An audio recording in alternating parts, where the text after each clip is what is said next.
Hey everybody, welcome to How To Tuesday. Welcome back because this is a three-part series with Austin Hayne of FINAO Sport Fishing. He operates in Virginia in the Chesapeake Bay where cobia fishing is super popular and he's really good at it. And he's been helping us to learn about different techniques that they use up there for hooking the cobia, for the type of rod, reel, line, and hook that they use, baits, different glasses you can use. Those are the last two episodes that we've gone over. And today we're going to talk about the final step in landing a cobia, which is actually landing it, getting it in the boat, measuring it, and releasing it if it's undersized, or putting it in the box if it is the right one.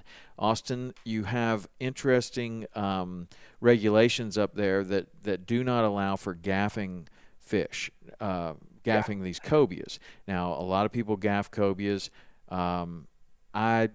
I use a different technique. I'm interested to know what you have decided on as the best technique, and let's go over that today. So when it comes to landing these fish, you've hooked it, you've seen it, you've found it, you've cast to it, you've hooked it and fought it. Now what? Okay. So let me just say, to the gaffing thing, it is a pain in all this. So ideally, gaffing is going to be the way to go, in my opinion, for most situations. But let's go to the actual art of fighting the cobia. So cobias, we do pull off a lot of fish. I don't know what the deal is with them. I think it's because they go just so crazy on the side of the boat. They're one of the most rapid, crazy moving fish when you start to try to get them on the gaff or on the net. So a lot of fish do come off both sides. And another technique that I have found is I actually fight all my fish in gear. I never go neutral. So let's say the fish eats off the bow of the boat, which is most likely where my angler is going to be casting. What I'll do is actually pull the boat in reverse, and I keep that line tight for him. And I'll just slowly either go left or right in reverse until that fish makes it to one of the back corners of the boat. Once he's in the back corner of those boats, that's where my angler is going to stay the whole time. And what I'll do is put the boat forward and left, or forward and right, depending on what corner he's in, and just make large circles on this fish. Not very fast, just nice, slow circles. I never let the fish pretty much pull past the center console, if that makes sense. Like, don't let them go forward. Because what happens is the hook, in my belief, I think the hook starts pulling backwards, or something starts moving his head the wrong way. And once I start losing control of that fish's head, I feel like we lose a lot more fish that way. And also in that situation, I don't like the fish to pull straight down. So I always want them to kind of be pulled horizontally, because when cobias do a large run straight down to the bottom when they're boat side, and that's when we lose, I would say 75% of our fish is on that vertical pull right on the side of the boat straight down. So I never try to allow that to happen. So one question real quick before we move on. You have your angler in the back corner of the boat, either one that they choose or wherever the fish dictates that they should be. Why are you in the back corner of the boat as opposed to having them on the bow? Because so I actually fish a pilot house. I had a Parker, and that was always a pain like that. But either way, I like to the gunnels are lower in the back. And I just feel as if, reversing a boat is a lot less control as opposed to going forward and actually steering correctly. And especially in the charter captain world, you don't have some of your anglers are amazing. Some of your anglers are, they've touched a rod once in their life. So with me being able to drive and really control the boat, I actually can fight that fish. If I start seeing slack lines or anything like that, I can actually tighten up the line for them. And just having them in the back corner is just a lot more control, lower gunnels, and once we actually land the fish, there's a lot more room in the back of the boat to deal with them. Okay, cool. And so now as you're fighting this fish, you're getting closer and closer to the boat. What kind of instructions are you giving your anglers, or what's next to get one of these large cobias like you have up there to the surface to where you can actually be a part of this? Okay. So, a lot of anglers do a lot of high sticking. As we all know, that's just a classic when the angler starts getting beat, and that's a big no-no. A lot of customers just want to get that last, just pull them because we can't gaff. If we could gaff the fish, we could stick the gaff 3 feet in the water, 2 feet in the water, reach out and get them. We got to get that fish right up on top of the water. So it's a lot of also me talking to my mate, and I'll be like, he'll tell me neutral, he'll tell me forward, because what I'll actually do is drive the boat, and the fish will start rising up when he's kind of wore out, and he'll tell me neutral. And when I put that boat in neutral, the fish will actually kind of float forward with the momentum that we just had him pulling at, and then we can scoop them up in the net like that. But high sticking is another thing that you've got to watch out for when fighting cobias, because like I said, they thrash so much. So it's a lot of boat work that goes behind landing these big fish, in my opinion. Mm-hmm. And so in order to get an inexperienced angler, now this would be as much for the angler as it is for the guide or the recreational person who's out there and they're actually in charge of driving the boat now. High sticking, obviously, for anyone that doesn't understand what that is, it's when you get the rod so far back and you're really putting very little pressure on the fish, but the rod has a huge bend in it. You can break a rod very easily like that, but what also is happening is it's like a fulcrum. You have all of the pressure on you. You're putting very little pressure on the fish, whereas if you could get that rod tip down to the water, then actually you're pulling not that hard, and you're pulling really hard on the fish. It's like a seesaw. It works in a different way. So what Austin's saying is he doesn't want the anglers to high stick.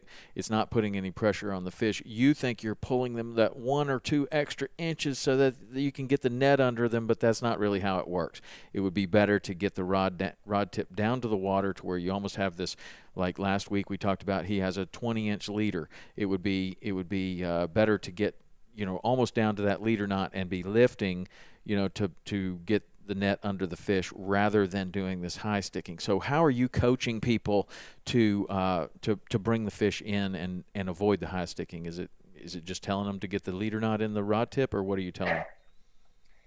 Usually, yeah, usually they'll understand what I'm saying right away. But a lot of times my mate will actually physically have to reach out with his hand and say, do not lift the rod above, this point, right. Or we'll put a lot of pressure on it. But usually, your customers, we have this whole talk to the doc. I usually have a whole coaching session before we do this because there's so much stuff going on.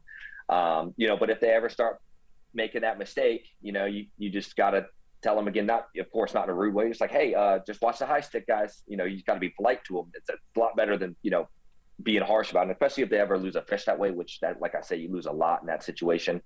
It just is what it is when you're a charter captain. You just say, well, that's gone, guys. Just next time, let's try to keep the rod tip a little bit lower or anything like that. But honestly, the customer usually listens to you once they understand what's happening. Mm-hmm. Okay, and so now you're getting, the fish is wearing out. You're in a position to where it's time to decide. I mean, you can look at the fish in your area and you can say, well, that one's obviously a keeper. A lot of times in Florida, they're going to be right on the line, this is where this gaffing rule came into effect, I'm sure, is that if the fish is right on the line and you gaff it, well, you're not releasing that fish. And what happens if it's just a little bit undersized? So it's a rule that we don't have, but I'm not saying it's a bad rule. It seems like could be a good rule for survivability of the fish.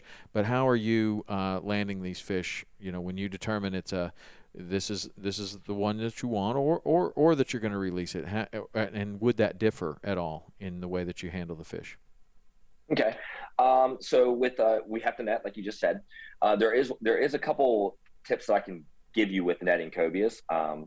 The cobias are a very active fish, to say the least. They're almost like a mahi-mahi when you get them in the boat. They go crazy. But we'll start from actually putting the net in the water. I used to just go and buy these generic nets, just the biggest ones you could find at your local tackle shop. And I don't know the exact size of them. Maybe they were 48 inches or 40 inches. I'm not exactly sure. Whatever the case. I bought myself a very nice net, to say the least. And I bought the biggest one I could find, because actually what happened is if you buy too small of a net, you'll go for the net on these fish and they get in there and they'll turn their tail around. They'll hop right back out. I also use a rubber net that does not have any knots. You know how a lot of them, they actually just have like strings with the knots and all that kind of stuff. And what will happen is we talk about using treble hooks. We talk about using circle hooks, and both of those are usually going to be right, kind of exposed. And what will happen is you'll go in for the net and you have an angler trying to pull, you have the mate trying to go with the net, the fish going crazy. And if you have not that rubber net, you'll get your hook tangled up in the net, and the fish will roll and pop off. We've lost tons of fish that way. But yeah, the rubber net's crucial. And I bought the biggest net I could possibly find. It was online. I bought this. I mean, this net is hilariously large. But when I get them in there, you can. What I do is I grab the base of the mesh and I grab the top of the metal bar, if that makes sense. So I'm not going in and scooping at the same time. You kind of grab the base of the net, kind of ball it up with your left hand. The right hand goes in with the net, and when the fish slides in there, you open up the bottom, and the fish will fall all the way in there. And once he gets in my giant net that I have, you're not losing him. He's not coming out. But after they're in the net, you got to kind of clear the deck, because you have we talked about cobia as being a bucket list fish for a lot of people. Is when they see a 50, 60, 70 pound cobia in a net, they're like stunned, and you're like, hey guys, we need you guys to back up, because this fish is going to come in here and it's going to go crazy. So whenever we do lift them over the rail, if we're going to lay them in the back of the boat or whatever we're going to do, we make sure the entire back of the boat is completely clear, because they go berserk. And one technique, which you were just talking about earlier, was the holding them off the ground is a good technique before you actually lay them and they feel the ground, because when they touch the ground, they go crazy. Sometimes we'll put them directly into the cooler. It really just depends on the size of the fish and the dangers of everything, if it's really rough and all that kind of stuff. But most of the time, we just deal with it in the back corner. We do use a fish bat sometimes just to knock them out if we're going to harvest them, obviously, and get the hook out, put the hook away, get our pictures, and go on. Nice. And then if it's a fish that you're going to release, say you've caught your two good ones, and now you've caught another really big one. How are you releasing one of these big ones? Releasing a small one is a different story, but obviously you're not using the fish bat to subdue it. If you're going to release it, what do you coach people on there? Like, let's just say these are other anglers, not your own anglers, but like coaching another captain or a recreational angler. How do they release that fish the best? Okay. Yeah. So once we actually get the fish into the boat, I usually try to unhook them into the net, like in the net. I don't take them out with that hook going crazy, because yet again, they're going to go wild and they can hurt themselves as well. Mm-hmm. So usually I try to remove the hook inside of the net, and we try to do this usually within 30 seconds. We already get our angler in the seat, hooks out, and what it will do is pick the fish up, lay it into the angler's lap. And cobias have the spikes on the top of their dorsal fin area, and that's really all you have to watch out for. As in, they don't have teeth or anything like that. And I put one hand kind of not in their gill plate, but there's like a pocket you can grab, and then one under their tail, and you just lay right in their lap. And they sometimes go crazy, but that's usually the best way you can handle a cobia in those situations, to get them right back into the water immediately. Sometimes what we'll do is put them into the net and kind of like let them swim around in that area, just let them hang out and release them that way.